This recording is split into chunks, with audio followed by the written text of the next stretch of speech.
धर्मपुरी नगर का trenching ground बन रहा बीमारी और मौत का कारण स्थानीय प्रशासन और आला अधिकारियों के लापरवाही के कारण नगर के वार्ड क्रमांक 5 के रहवासी नारकी जीवन जीने पर मजबूर हैं। हालात इतने बदतर हैं कि गंदगी और बदबू और ईंट भट्टे से निकलने वाले धुएं के कारण लोगों का जीना दुर्भर हो गया है।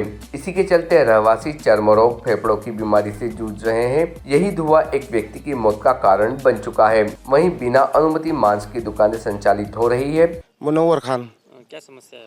समस्या ये है कि ये पूरे गांव का कचरा यहाँ पे खाली कर रहे हैं, डंप कर रहे हैं।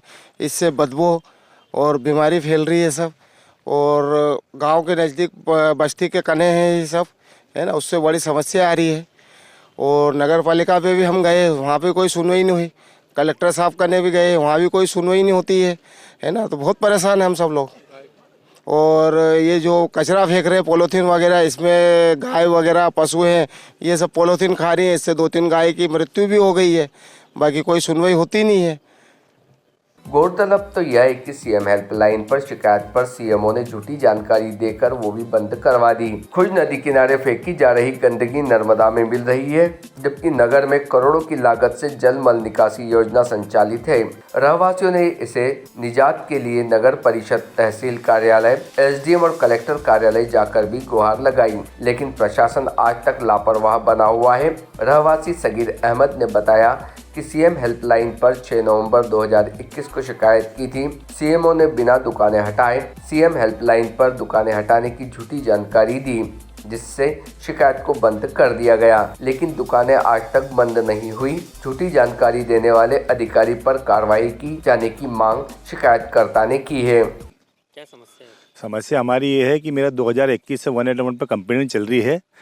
मुर्गा मुर्गी का अवैध मार्केट, टीचिंग ग्राउंड, कचरा डाल रहे हैं। इतनी बदबू आती है कि यहाँ पर दरवाजे लगा के रहना पड़ता है जब इसको पलटी करते हैं। जब धार्मिक स्थल है, मांडव का पर्यटक स्थल रोड है, उसके बाद में कोई सुनवाई नहीं। कलेक्टर साहब के पास भी चले गए, तहसीलदार साहब के पास भी ज्ञापन दे दिए, एसडीएम साहब के सबके पास चले गए, बाकी कोई सुनवाई नहीं हो रही है।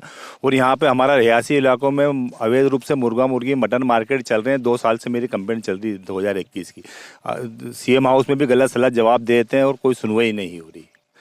क्या चाहते हैं आप? मैं चाहता हूँ कि ये चीज़ों को रिहायशी इलाकों से हटाएं, क्योंकि मांडव का पर्यटक स्थल रोड है, धार्मिक बसें जाती इधर से, सब चीज़ें होती है, धार्मिक स्थल है, कब्रस्तान लगा हुआ है। उसके बाद में भी कोई सुनवाई नहीं होती और गलत सलत जवाब देके ना कंप्लेंट को बंद करवा देते हैं।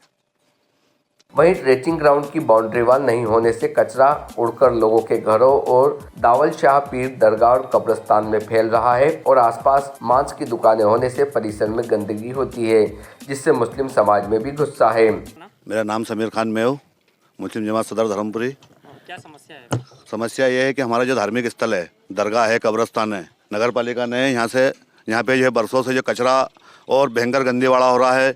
इधर आगे मुर्गा मुर्गी की दुकान है, मुर्गा मुर्गी की दुकान के साथ साथ हमारे यहाँ पर पूरे जो कुत्ते बिल्ली अंदर लेके आते हैं, मुंडी वगैरह जो पर वगैरह लेके आते हैं, और बहुत ज़्यादा गंदीवाड़ा हो रहा है। और हमारा इससे बहुत ज़्यादा मतलब हमारे को वो है तकलीफ इससे। हाँ, हमारी जो भावना आहत होती है इससे बहुत ज़्यादा। आपने शिकायत की थी इसकी? अब इसकी शिकायत मैंने 2-3 बार जो कर चुका हूँ, और अब जाके इसकी वो कुछ भी इसका जो करा जाए निर्णय।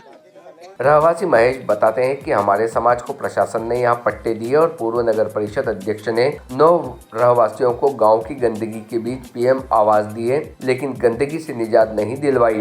पानी की व्यवस्था नहीं है। गंदगी के कारण मेरे पिता सीताराम, जो कोई व्यसन नहीं करते थे, लेकिन ईंट भट्टे के धुएं के कारण फेफड़े की बीमारी के चलते उनकी मृत्यु हो गई। अब गंदगी के कारण चर्म रोग और धुएं के कारण फेफड़ों के बीमारियां हो रही है। नल योजना के अभाव के कारण हमारे परिवार खुज नदी के रुके हुए पानी से नहाने को मजबूर हैं। ट्रेचिंग ग्राउंड पर मरे मवेशी भी फेंके जाते हैं, वहीं आवारा मवेशी प्लास्टिक खाने को मजबूर हैं। भारतीय न्यूज़ के लिए धर्मपुरी से जफर अली की रिपोर्ट। आपका नाम? महेश। क्या समस्या है? हमारी समस्या है, हमको भट्टे की बहुत ज़्यादा परेशानी है। उसके बाद धुएं से हमारे बच्चे बीमार पड़ रहे हैं और कचरे की भी बहुत परेशानी। कुत्ते हमारे घर में घुसते हैं कचरा ले लेके, और मुर्गा मुर्गी वाले पिचड़े भी यहीं फेंकते हैं, और बच्चों की बहुत ज़्यादा तबीयत खराब हो रही। और भट्टे की धुएं की वजह से हमारे फेफड़े वेफड़े खराब हो रहे हैं। हमारे पिताजी की मृत्यु हो गई है। उसके बाद हमको पानी की भी समस्या, पानी पीने का भी नहीं मिल रहा है हमारे यहाँ पे।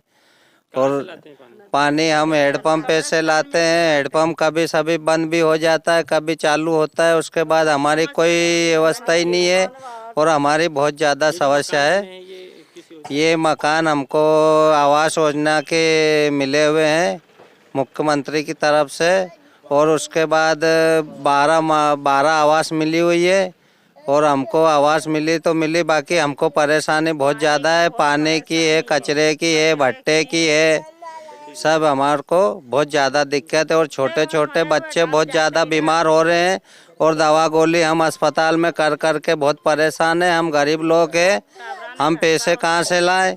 उसके बाद में क्या है, हमारे यहाँ पे कोई सुविधा नहीं होती। हम कलेक्टर पास भी गए थे, एसडीएम पास भी गए थे, तहसीलदार पास भी गए थे, नगर पालिका भी गए थे। खाली हमको आश्वासन मिला है, हमारी सुनवाई अभी तक कुछ भी नहीं हुई है यहाँ पे धर्मपुरी में।